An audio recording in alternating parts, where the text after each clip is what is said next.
Hello all students, नमस्कार, good morning. मैं हूं लेक्चरर हरी सिंह और आज इस वीडियो में मैं आपको पढ़ा रहा हूं 10th क्लास की सोशल साइंस की हिस्ट्री का chapter 1 nationalism in India. Nationalism India आपको पढ़ा रहा हूं मैं काफ़ी समय से, 1 बाय 1 वीडियो करके मैं भेज रहा हूं ताकि बच्चों को ज़्यादा बर्डन ना पड़े। और इस वीडियो को आप अच्छी तरह समझ रहे होंगे। और मेरे पास कमेंट भी किया है, जैसे मोनिका है, उसने कमेंट किया है, सर बहुत अच्छा एक्सप्लेनेशन किया है, हम समझ गए अच्छी तरह से। तो मुझे पता है मोनिका समझ गई तो आप लोग भी अच्छी तरह से समझ गए होंगे सभी स्टूडेंट्स। और ये हर एक वीडियो को सीरियल वाइज आपने देखना है क्योंकि टॉपिक बहुत बड़ा है। ये मैं 5 वीडियो भेज चुका हूँ इस टॉपिक के, खाली इसी टॉपिक के मैं 5 वीडियो भेज चुका हूँ और ये छठा वीडियो होगा मेरा।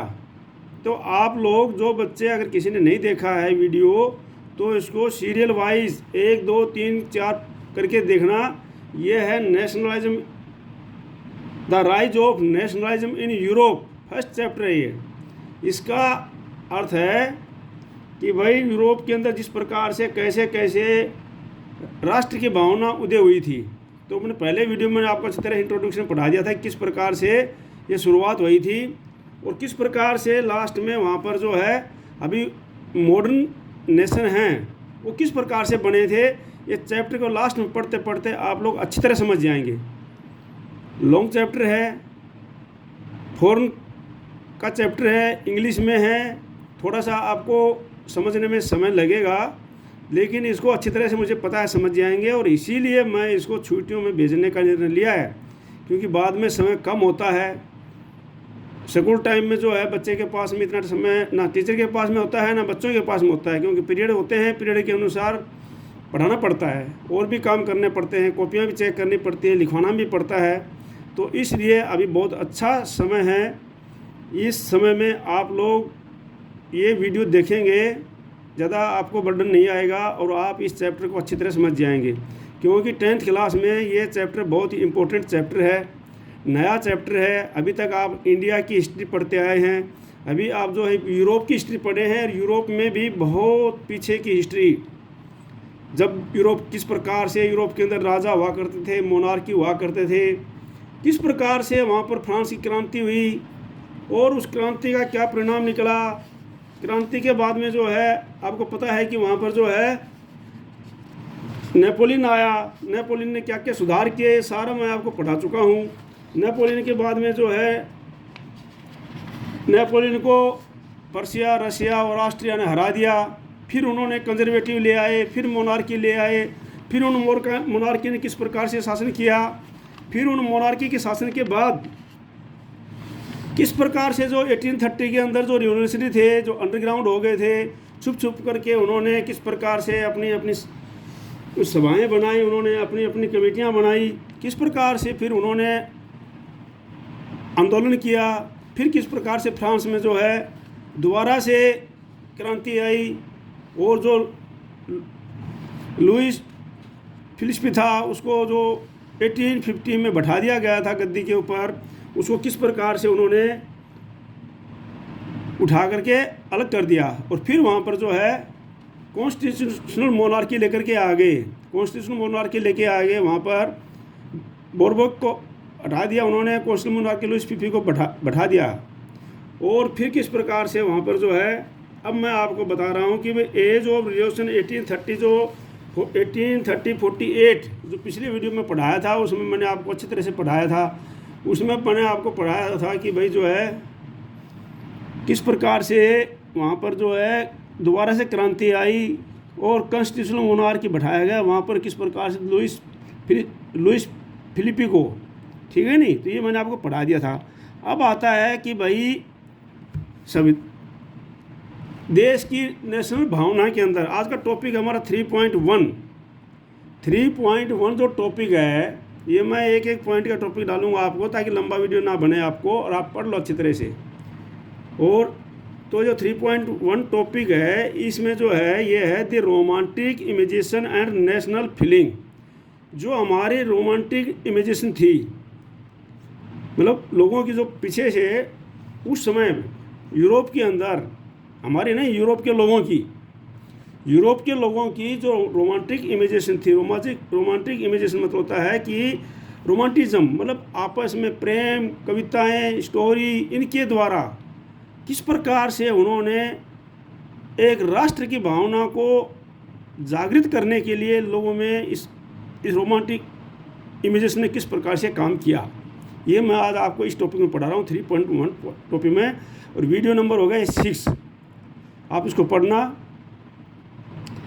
तो पढ़ने से पहले मैं आपको एक क्वेश्चन करता हूँ कि अगर आपने पिछले वाला 2.4 जो पढ़ा होगा, तो आपने पढ़ा होगा गिस्पी मजनी। तो गिस्पी मजनी कौन था, ये बहुत इंपॉर्टेंट क्वेश्चन है, इसके बारे में आपने अच्छी तरह से पढ़ लेना है। और एक है ड्यूक मटरनिक, ठीक है नहीं, ड्यूक मटरनिक के बारे में पढ़ाया था, इसमें भी क्वेश्चन आते हैं उसमें, पिछले वाले चैप्टर में, तो उसको भी आपने अच्छी तरह से ध्यान देना। ड्यूक मटरनिक कौन था और ड्यूक मटरनिक ने क्या कहा था। ये क्वेश्चन इस प्रकार से आ जाता है कि who said when France sneezes rest of Europe को कैच कोल्ड। तो मतलब जो है भाई ये किसने कहा था, तो ये कहा था ड्यूक मटरनिक ने, ठीक है ना, कि भाई जब फ्रांस को छींक आती है तो बचे हुए जो यूरोप है उसमें सर्दी जुकाम पकड़ जाता है, ठीक है नहीं। तो इस प्रकार से इन क्वेश्चनों को आपने पिछले वालों को याद करना। तो आज मैं आपको पढ़ा रहा हूँ भाई किस प्रकार से रोमांटिक की भावनाओं ने जो हमारी कहानी, स्टोरी, गीत, लोकप्रिय गीत, नाटक, इन्होंने किस प्रकार से जो वहाँ पर यूरोप में नेशनल भावना को जागृत किया। तो मैं शुरू कर रहा हूँ इस टॉपिक को। यह है the romantic imagination and national feeling. तो देखो अभी, the development of nationalism did not come about only through wars and territorial expansion. देखो ये जो मैं इंग्लिश में पढ़ रहा हूँ बहुत धीरे धीरे पढ़ रहा हूँ, क्यों, मुझे पता है कि आपके पास बुक तो होगी नहीं, मोबाइल होगा, और मोबाइल में जो मैं बोल रहा हूँ उसी के अनुसार उस शब्द को आप पढ़ेंगे। तो इसलिए मैं बहुत धीरे धीरे पढ़ रहा हूँ, आप अच्छी तरह समझ जाएंगे। और दो बार लाइन को मैं पढ़ करके आपको एक्सप्लेन कर रहा हूँ। तो क्या है, the development of nationalism did not come about only through war and territorial expansion. तो ये बोलते हैं कि भाई जो है केवल जो नेशनलिज्म की भावना आई थी, जो नेशनलिज्म राष्ट्रवाद की भावना आई थी, ये केवल युद्ध करने से, लड़ाई करने से या टेरिटोरियल एक्सपेंशन करने से मतलब अपने जो इलाका था उसका बढ़ावा करने से, उससे नहीं आई है। खाली यही नहीं है कि भाई हम नेशनल की भावना जो लड़ाई से, युद्ध से, इन्हीं से होती है, क्योंकि नेशनल भावना के लिए जैसे culture played an important role in creating the idea और the nation, art and poetry, stories and music helped express and shape nationalist feeling. तो बोलता है कि भाई ये जो कल्चर है, हमारी जो है संस्कृति है, कल्चर है, ये संस्कृति है, ये प्लेड एन इम्पोर्टेंट रोल, ये बहुत ही इम्पोर्टेंट रोल अदा करती है। किस चीज़ में इम्पोर्टेंट रोल, इम्पोर्टेंट का मतलब आप समझते महत्वपूर्ण। तो किस प्रकार से ये इम्पोर्टेंट रोल अदा कर रही है, creating an the idea of the nation, एक राष्ट्र के बनाने का जो आइडिया है, विचार है कि भाई एक राष्ट्र होना चाहिए। ये जो छोटे छोटे टुकड़ों में जो राजा महाराजा राज करते थे, इनको हटा कर एक राष्ट्र होना चाहिए। तो ये हमारी जो कल्चर था, कल्चर ने भी बहुत अच्छा रोल निभाया है इसमें। यूरोप के अंदर कल्चर ने भी अच्छा रोल निभाया है। जैसे आर्ट है, कला है, पेंटिंग कर दिया, देश से संबंधित बड़ी अच्छी सी बातें लिख दी, भरा नहीं जो भावों से बहती जिसमें रसधार नहीं, हृदय नहीं वो पत्थर है जिसमें स्वदेश का प्यार नहीं। इस प्रकार से स्लोगन वहाँ पर लिख दोगे तो लोग पढ़ेंगे उसको। तो इस प्रकार से उन्होंने पढ़ा, ये लिखा, एंड पोइट्री लिखी अच्छी अच्छी देशभक्ति की, स्टोरीज लिखी, म्यूजिक गाए, गाने गाए देशभक्ति के गीत जो आप सुनते हो, ठीक है नहीं। ये इन्होंने बहुत अच्छा इन्होंने मदद किया किस चीज़ में, help expression that shape national feeling, जो इसको एक्सप्रेशन थी भावनाओं ने, इन सब ने देशभक्ति के लिए, नेशनलिस्ट फीलिंग के लिए, एक नेशनल बिल्डिंग के लिए बहुत ही अच्छा रोल अदा किया है। तो बच्चों ये मैं जो आपको समझा रहा हूँ आप लोग अच्छी तरह समझ गए होंगे कि भाई जो है जो नेशनलिस्ट की भावना थी, नेशनलिस्ट मतलब राष्ट्रवाद की जो भावना थी, नेशनलिस्ट की भावना थी, वो जो है केवल जो है लड़ाई करने से या उस इलाके को बढ़ाने से नहीं आई, बल्कि किस प्रकार से आई है, इसके अंदर जो कल्चर था उस समय का, वहाँ का जो कल्चर था, जो वहाँ के पोइट थे और आर्टिस्ट थे, उन्होंने भी बड़ा अच्छा रोल अदा किया है, important role in creating the idea of nation बनाने में बहुत अच्छा रोल अदा किया है। And the poetry, stories and music help to express and safe in the nation, उसमें बहुत ही अच्छा रोल अदा किया है। तो अच्छी तरह आप लोग समझेंगे होंगे। देखो इसको पढ़ना बेटे, पढ़ करके इसको सब्सक्राइब करना है, लाइक करना है और शेयर जरूर करना है, ताकि जो है आपके पास ये सारे के सारे बिना भेजे हुए ही आते रहेंगे। क्योंकि और भी बच्चों को बताना कि अभी मैं बाकी और भी क्लासेस के जो 12वीं क्लास है उसके भी शुरू करूँगा और दूसरे इंग्लिश के भी शुरू करूँगा, ठीक है नहीं, वो भी भेजूँगा मैं 12वीं क्लास के पास, 11वीं क्लास के पास में। तो इसको आप ज़रूर सब्सक्राइब कर लेना। अभी आगे है latest look at romanticism, a cultural movement which sought a develop particular form of nationalist sentiment. अब जो हम पढ़ते हैं, देखो पढ़ते हैं कि भाई जो रोमांटिज्म है, रोमांटिज्म आप समझे होंगे, रोमांस जिसके अंदर पोइट, जिसके अंदर गाने, ये सब कुछ आ जाता है, ठीक है नहीं। तो रोमांटिज्म बार बार नहीं समझाऊंगा आपको, मैं रोमांटिज्म में बोलूँगा। आप इंग्लिश मीडियम के स्टूडेंट्स हैं, हिंदी वाले हैं, वो भी समझ ले आएंगे इसको, रोमांस होता है इसके बारे में, ठीक है नहीं। तो रोमांटिज्म जो है, रोमांटिज्म और कल्चर मूवमेंट, जो रोमांटिज्म का था और एक कल्चरल सांस्कृतिक जो मूवमेंट थे, which sought to develop a particular form of national sentiment. इन्होंने एक अपने पार्टिकुलर फोरम के ऊपर, एक स्टेज के ऊपर बहुत अच्छा नेशनलिस्ट सेंटिमेंट की भावना को जगाया है, मतलब राष्ट्रवाद की भावना को इन्होंने जगाया है और इन्होंने रोमन में, यूरोप में बहुत अच्छा काम किया है। Romantic artist and poets generally criticised the glorification of religion and science.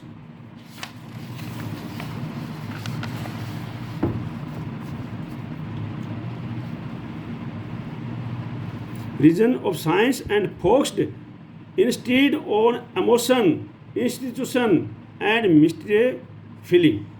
तो क्या है, देखो ये बोलता है कि भाई रोमांटिक जो पोइट्स होते हैं, क्या होते हैं, रोमांटिक आर्टिस्ट होते हैं, पोइट्स होते हैं, ये आमतौर पर क्रिटिसाइज करते हैं, किस चीज़ की क्रिटिसाइज करते हैं, रीजन तरक्की और साइंस की क्रिटिसाइज करते हैं ये लोग जो रोमांटिक होते हैं। जैसे कोई कवि हो गया, ये जो कथा लिखने वाले हो गए, ठीक है नहीं, तो ये उनकी क्रिटिसाइज करते हैं आमतौर पर।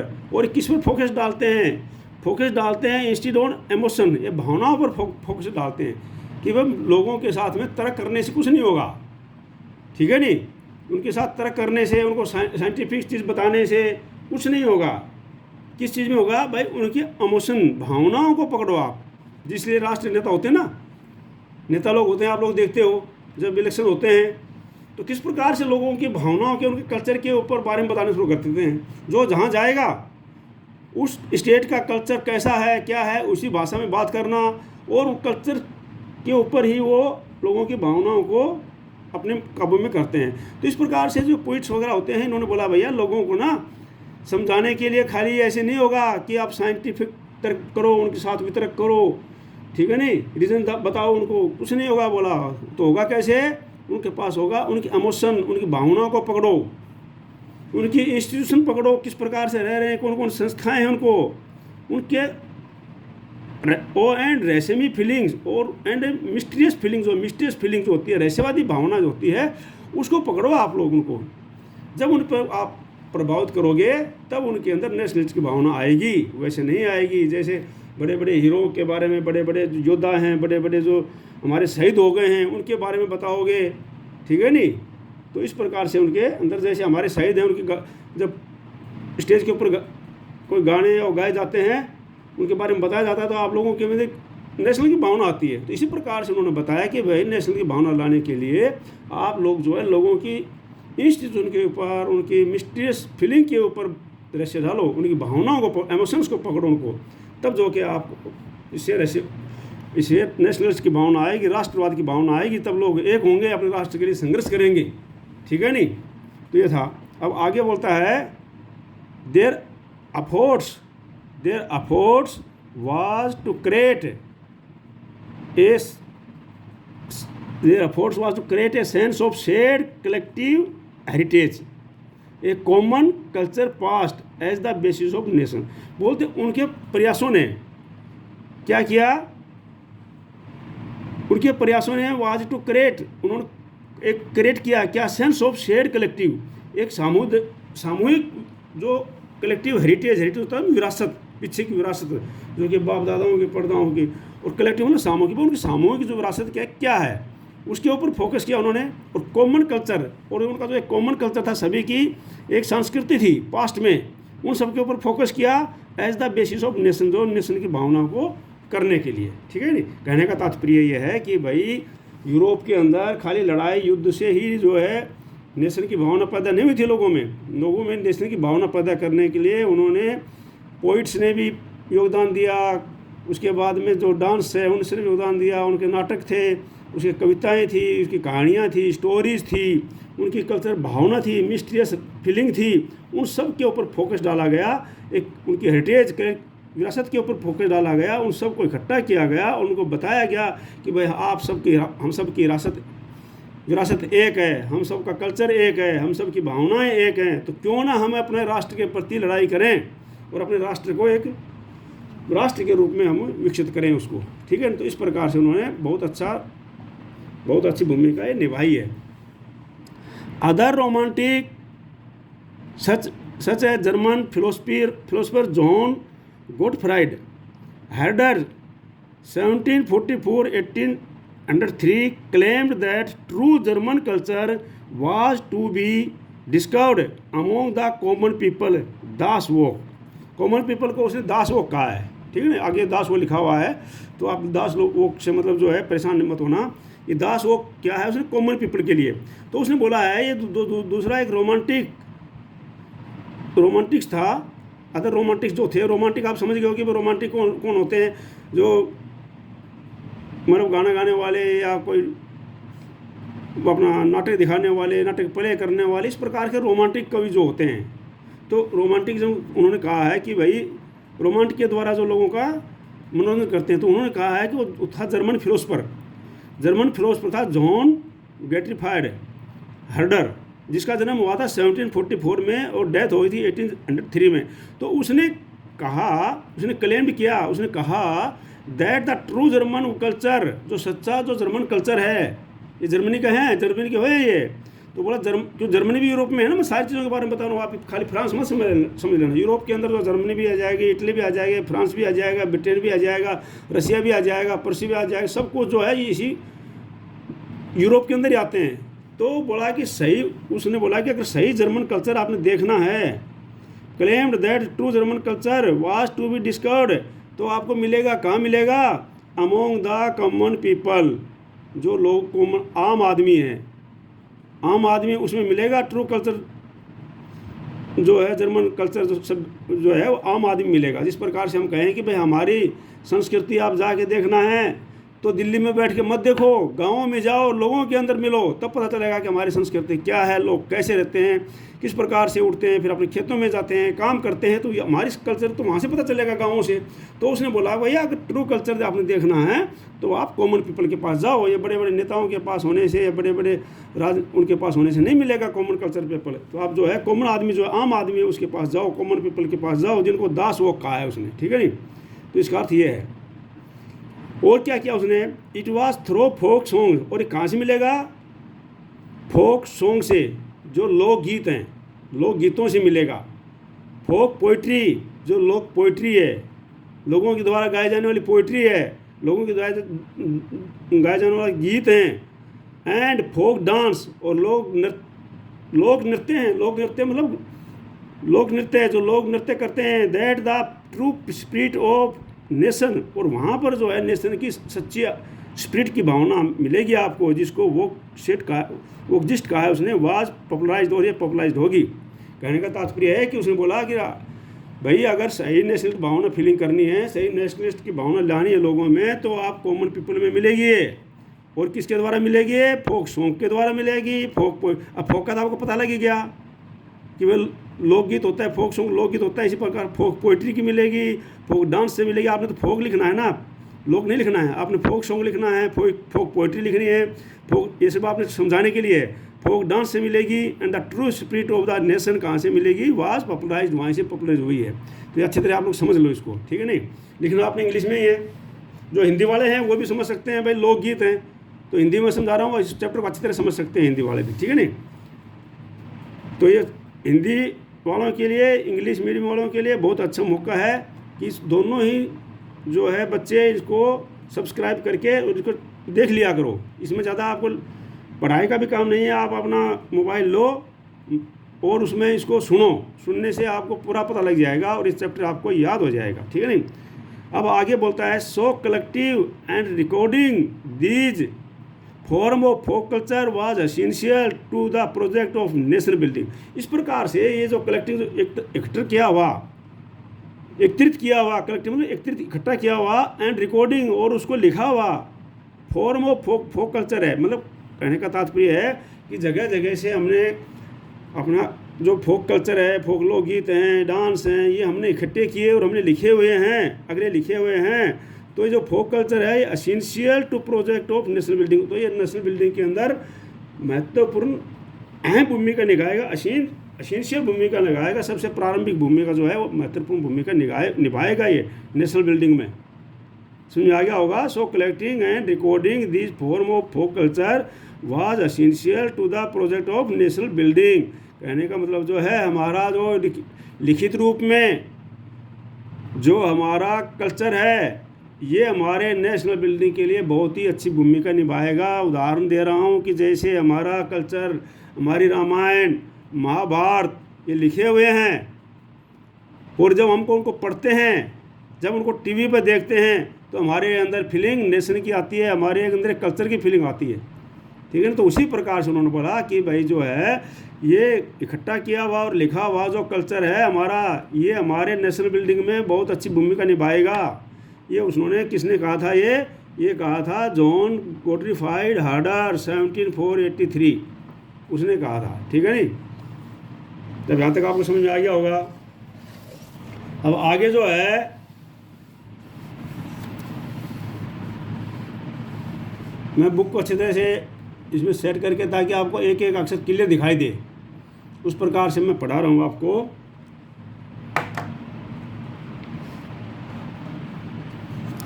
अब आगे है जो ये है the emphasis on vernacular language and the collection of the local folklore was not just to recover an ancient national spirit, but also to carry the modern nationalist message to large audience who were mostly illiterate। तो आपको मैं अच्छे से दोबारा पढ़ के सुना देता हूँ उसको, ताकि क्योंकि आप लोग के पास बुक तो है नहीं, तो आपको कम से कम इंग्लिश में भी अच्छी तरह से पढ़ के हुआ होना चाहिए। तो बोलता है the emphasis on vernacular language, मतलब जो स्थानीय बोली थी उसके ऊपर बल देना। एम्फेसिस ऑन वर्नाकुलर लैंग्वेज मतलब स्थानीय बोली के ऊपर बल देना, स्थानीय ऊपर बोली के ऊपर जोर देना। And the collection of local folk layers, जो लोकल साहित्य है उसको कलेक्ट करना, उसको इकट्ठा करना, ये सब जो बातें थी, मतलब स्थानीय बोली पर के ऊपर ज़्यादा जोर देना, स्थानीय बोली लोगों को बोलना, उनको सिखाना और उसी प्रकार से बोलना उनकी भाषा में।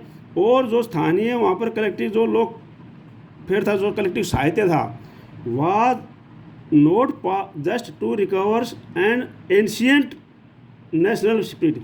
इसने केवल जो पुरानी नेशनल स्पिरिट थी ना, उसी को जो हमारी पुरानी नेशनल स्पिरिट थी उसी को इसने नहीं रिकवर किया।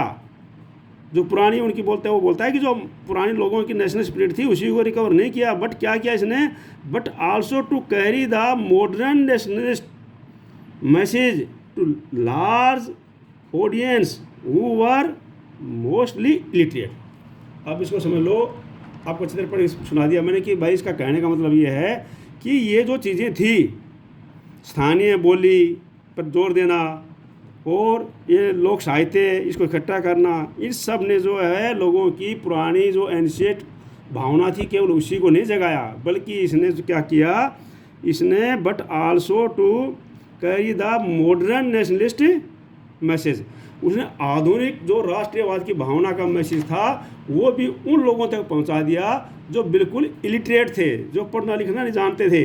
अब उदाहरण के तौर पर अगर हम जो है, जो लोग हमारे देहात में पढ़ने लिखने वाले नहीं हैं, अगर हम उनको हमारी रामायण दिखाएंगे, महाभारत दिखाएंगे, दूसरे साहित्य दिखाएंगे हैं, और उनको उनकी बोली में कोई लोकगीत सुनाया जाएगा, उन्हीं को बोली में देशभक्ति की भावना, जो देश के लोग प्रति लोग शहीद हो गए हैं उनके बारे में बताया जाएगा, उन्हीं की बोली में गीत गाए जाएंगे, तो क्या है, उन्हें ये केवल जो है पुराने जो समय की भाषाएं थी, पुराने समय की जो एंशिएंट कल्चर था उसी को नहीं डेवलप किया, बल्कि उसने मॉडर्न नेशनल कल्चर की भावना भी लोगों में डेवलप कर दी कि अरे हम तो सब एक हैं, हमारा कल्चर एक है और हम एक राष्ट्र बनाएंगे।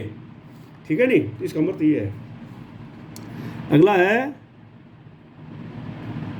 This was specially so in the case of Poland which had been partitioned at the end of 18th century by the great power Russia, Persia and Austria.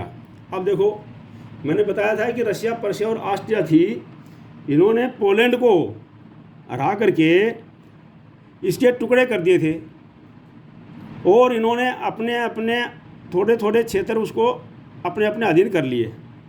तो बोलता है कि this was specially so in case of Poland, बोलता है ये जो culture है, ये कल्चर की भावना है, ये संस्कृति की भावना है, उनकी लैंग्वेज की भावना है, इसने अहम भूमिका निभाई। किस केस में? पोलैंड के केस में। कैसे निभाई उन्होंने? वो Poland which had been partitioned, जिसके टुकड़े कर दिए गए थे, जिसको बांट दिया गया था, at the end of 18th century, और 18वीं सेंचुरी के एंड में, बाय द किसके, बाय द ग्रेट पावर, जो ग्रेट पावर थी रशिया, पर्शिया और ऑस्ट्रिया, इन्होंने पोलैंड को बांट दिया और उसके टुकड़े कर दिए गए और उसको अपने अधीन कर लिया गया। मतलब रशिया ने उसको अपने अधीन कर लिया इन्होंने और उसको टुकड़े टुकड़े कर दिया, कोई ब्रिटेन में इस प्रकार से, पर्शिया के अंदर इस प्रकार से, तो वहाँ पर जो थी, लेकिन क्या चीज़ की भूमिका निभाई उसको इकट्ठे होने के लिए।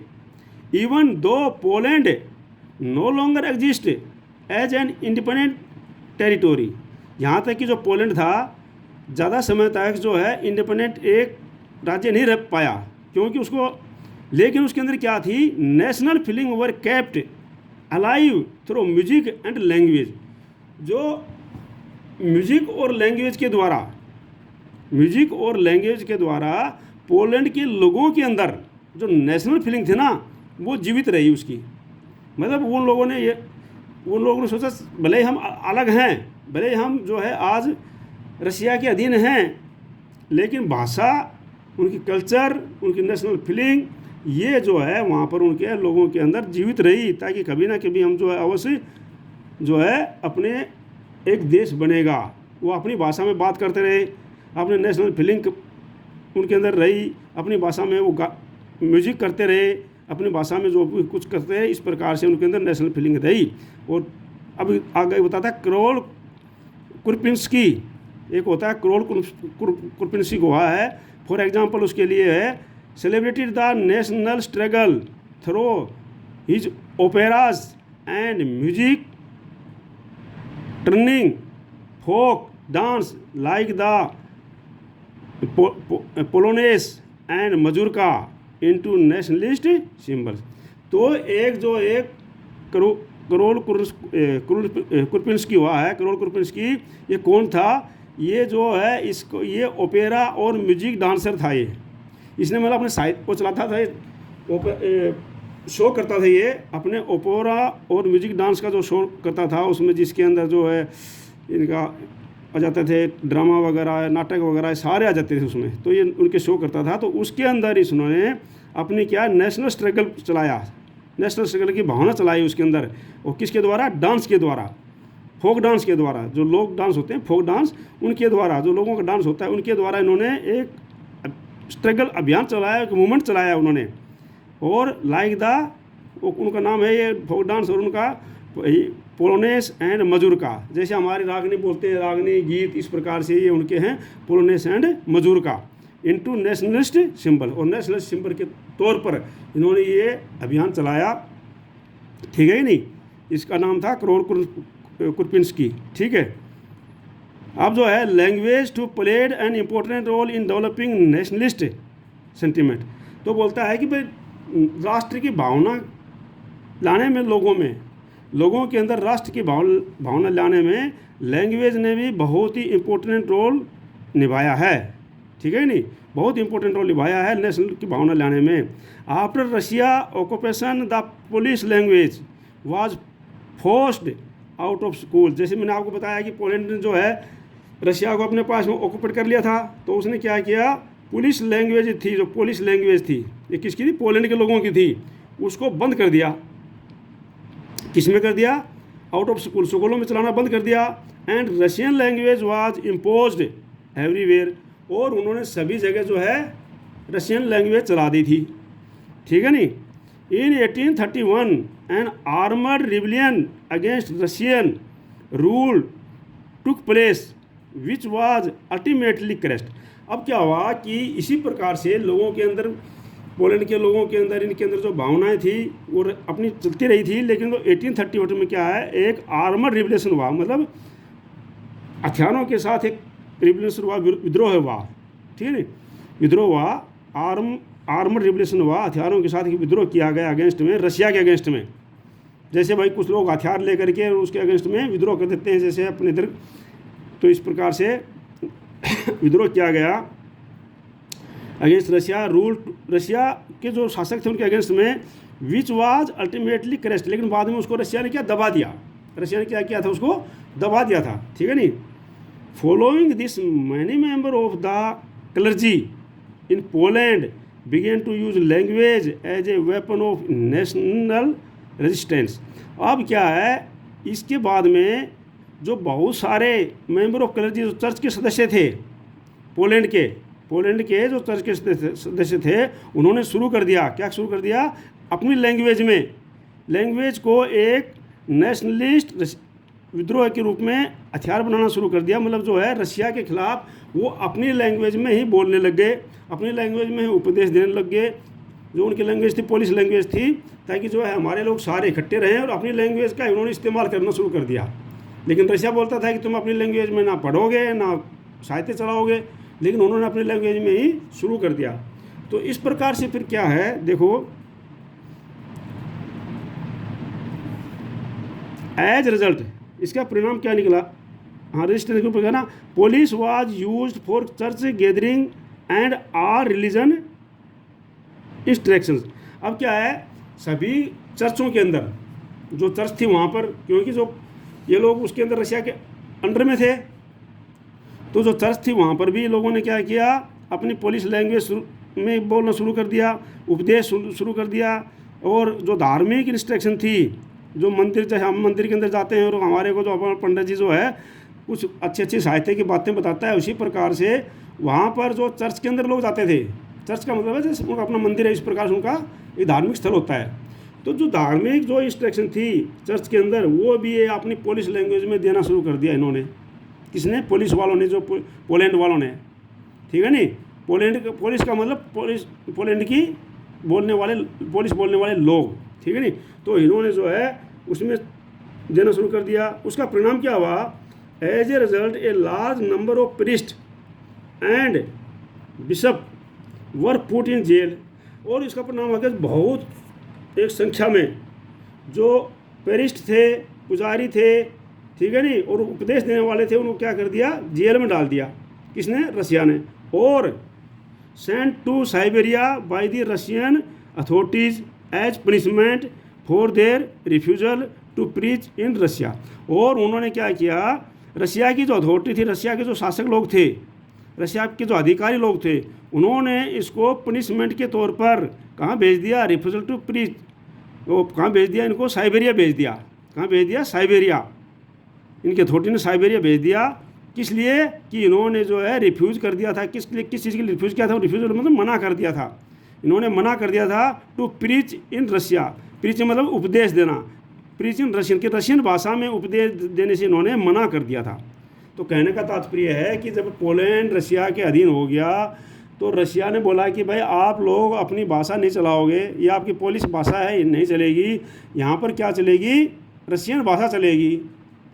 तो लेकिन रशिया के लोग जो है अपनी भाषा बोलते रहे, अपने कल्चर को अलाइव रखा, और वो जो है अपनी ही भाषा में उपदेश देते रहे।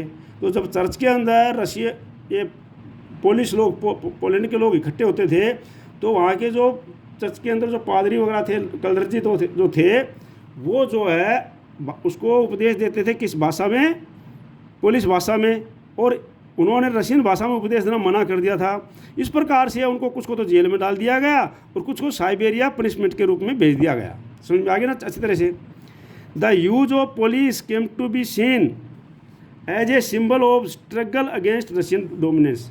और जो पुलिस भाषा का जो यूज था वो इस्तेमाल किया गया किसके रूप में, एक बहुत ही स्ट्रगल, रशियन डोमिनेंस, रशियन का जो प्रभुत्व था, डोमिनेंस था, मतलब रशियन का जो रशियन ने उनके ऊपर प्रभुत्व जमा रखा था, उसके अगेंस्ट में इन्होंने इसको पोलिश भाषा को उनके एक सिंबल के रूप में इस्तेमाल किया। कहने का तात्पर्य है कि आज के इस वीडियो में मैं आपको ये पढ़ाया हूँ कि भाई लड़ाई लड़ने से ही खाली नेशनलिस्ट की भावना, राष्ट्रवाद की भावना, देशभक्ति की भावना समझ लो आप, वो नहीं आती है। लोगों के अंदर फोक डांस, उनका लोकगीत, फोक पोइट, फोक पोइम्स, ये सब जो है फोक सॉन्ग, इन सब के द्वारा भी लोगों में उस समय नेशनलिस्ट की भावना भरी गई थी यूरोप के अंदर। और उनको बताया गया था, यहाँ पर उदाहरण दिया गया है। किस प्रकार का उदाहरण, जैसे कि भी पोलैंड को रशिया ने अपने अधीन कर लिया था, रशिया पर्शिया और इसने अपने अधीन कर लिया, तो उसके बाद में उन्होंने पोलिश भाषा को बैन कर दिया स्कूलों में पढ़ने के लिए। लेकिन जो पोलैंड के लोग थे वो अपनी भाषा में बोलते रहे, अपनी भाषा में ही उनको अपने कल्चर में ही अपनी भाषा में उपदेश देते रहे। और इस प्रकार से उनके लोगों को जेल में भेज दिया गया, उनके लोगों को साइबेरिया भेज दिया गया, लेकिन वो माने नहीं। और अंत में जो है उन्होंने अपना राष्ट्र की भावना को उदय किया ताकि हम हमारा एक राष्ट्र बन जाए। तो आप आज आप देख रहे हो कि मैप के ऊपर पोलैंड भी एक राष्ट्र है, उस समय ये हटा दिया गया था, ठीक है नहीं। तो इसके बाद में पढ़ेंगे भाई किस प्रकार से क्या क्या हुआ है। तो आज का वीडियो इसी के लिए था, इसको अच्छी तरह से पढ़ लेना। अगले वीडियो में मैं डालूंगा hanger, hardship and popular revolt. भाई किस प्रकार से भुखमरी हुई, किस प्रकार से कठिनाइयों का सामना करना पड़ा, ये डालूंगा मैं एक एक वीडियो करके। अगर आप जो बच्चे अभी देख लेंगे, जैसे मोनिका देख रही है और उसने कमेंट किया है, बहुत अच्छा बेटा, गुड, थैंक यू। आप इसको देखते रहो। और सभी बच्चे जैसे किरण है, सोनम है, निश्चल है, सारे के सारे लड़कियों को, सभी लड़कियों जो भी पढ़ रही हैं, सबको मैं बोलता हूँ, जो भी लड़के हैं, गौरव के साथी जितने भी हैं, तो ये सारे के सारे इनको पढ़ना है, इनको देखना है। अन्यथा जो है ये इतना सिलेबस, इतना समय नहीं बचेगा उस समय, और आप याद नहीं कर पाओगे। सभी बच्चों से मैं ये CBSE की NCERT बुक की मदद से 10th क्लास का सिलेबस चला रहा हूँ, ताकि आप लोगों को कोई दिक्कत ना हो। नहीं तो मैं शॉर्टकट भी चला सकता हूँ, लेकिन नहीं, मैं NCERT बुक को एक एक लाइन करके पढ़ा रहा हूँ, ताकि जो बच्चे इसको अच्छी तरह से भी पढ़ लेंगे। और यही चीज़ें जब कोचिंग सेंटरों में जाते हैं, वहाँ पर IAS वो करने के लिए या सिविल सर्विस करने के लिए, तो वही SST वहाँ पर यही चीज़ें पढ़ाई जाती हैं। तो आप लोग अगर इसको ढंग से अच्छे समझ जाओगे तो बहुत अच्छी बात है। बच्चे इसको जो है सब्सक्राइब कर लेना, लाइक कर लेना, और इसको शेयर कर देना, और ज़रूर इसको पढ़ना है। और अगर कोई समस्या होती है तो कमेंट बॉक्स में लिख करके मेरे को कमेंट करके बता सकते हो, ठीक है नहीं, या फ़ोन करके बता सकते हो। जय हिंद, जय भारत।